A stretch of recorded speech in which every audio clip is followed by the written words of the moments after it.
হাগু মনে করেন যে আমার মানুষের সাথে ওতপ্রোতভাবে জড়িত আছে। এই হাগু এমন কোনো মানুষ নেই যে হয় না, আর হাগু না হলে আপনি মনে করেন যে বাঁচতে পারবেন না, সোজা হিসাব। কিন্তু আমার বাঙালিদের হাগু ভাই একদম অন্যরকম। মনে করেন যে ধরেন যে আপনি প্রতিদিন সকালবেলা 7টার সময় পায়খানা করেন, হাগু করেন, এটা প্রতিদিন মনে করেন যে ওই 7টার সময়ই আসবো, আপনি চেষ্টা করে 10টার সময় করতেই পারবেন না, এটা অসম্ভব। আপনি যদি চান যে মনে করেন যে দুপুর 2টার সময় যায় এরা দুধ করে বসে হয়েছেন কোমরের উপর, হাই কোমর লো কোমর যেটাতে বসে থাকেন, আপনি যতই চেষ্টা করেন ভাই আপনার আসবো না, হাগু আসবো না। জাস্ট ওই প্রতিদিন ওই 7টার সময় আবার হয় কি 2-3 দিন থাকে না।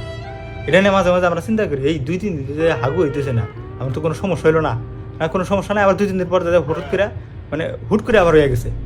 ও মা, মানে আবার ধরেন যে আপনি একটা আত্মীয়, আবার ধরেন যে আমরা এই বাঙালিদের হাগু ভাই পরিস্থিতি ভেদে ঋতু ভেদে ভাই একদম সম্পূর্ণ আলাদা। ধরেন যে আপনার পরিবার থেকে 2-4 জন মনে করেন 5-6 জন এক সপ্তাহের জন্য একটা আত্মীয় বাড়িতে বেড়াতে গেছেন। সো এখন ওই বাড়িতে মনে করেন যে একটাই পায়খানা, একটাই টয়লেট, এখন ওই জায়গাতে হাগু করবেন, এই হাগু করার সময় তো মনে করেন যে সিরিয়াল ধরে যায় সবারই, যেহেতু আপনাদের বাড়ির সবারই মনে করেন যে ওই মানে 7টা-8টার এইরকম এভারেজ টাইমের ভিতরে মনে করেন সবার হাগু হয়।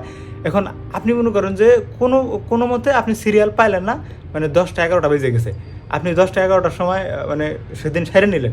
ইভেন এক সপ্তাহ যখন থাকবেন, এই এক সপ্তাহ যখন ওই 10টা বাজে 11টা বাজে এরকমভাবে মানে হাগুটা করবেন, এক সপ্তাহ পর যখন আবার বাড়িতে আসবেন দেখবেন যে 7টার সময় আর হাগু নাই, ওই 10টার সময় শিফট হয়ে গেছে, মানে ওই 10টা বাজে। আপনি চাইলেও 7টা বাজে ভাই হাগু আনতে পারবেন না, ওই 10টা বাজে। এখন চিন্তা করেন ভাই, ডিপলি চিন্তা করেন যে আমাদের বাঙালিদের হাগু কীরকম, মানে ঋতুভেদে এটা একদম সম্পূর্ণ আলাদা। আবার মনে করেন যে আপনি কোনো জায়গায় জার্নি করতেছেন, জার্নি করার সময় মনে করেন যে আপনি হাগু করে আসেন নেবার সময়, এখন ওই 7টার সময় হাগু এসে গেছে, এখন চাপ দিয়ে কিন্তু ইচ্ছা মতো ধরে হয়েছেন। এখন জার্নি মনে করেন যে সারাদিনে জার্নি, যেমন আমরা উত্তরবঙ্গ থেকে যদি আমরা ঢাকা ঘুরাই মনে করেন যে 6-7 ঘন্টা লেগে যায়। এখন ওই বিকাল 4টার সময় যে একদিন হাগু করবেন দেখবেন যে পরের আবার ওই বিকাল 4টার সময় হাগু হবে, এইটা কোনো কথা?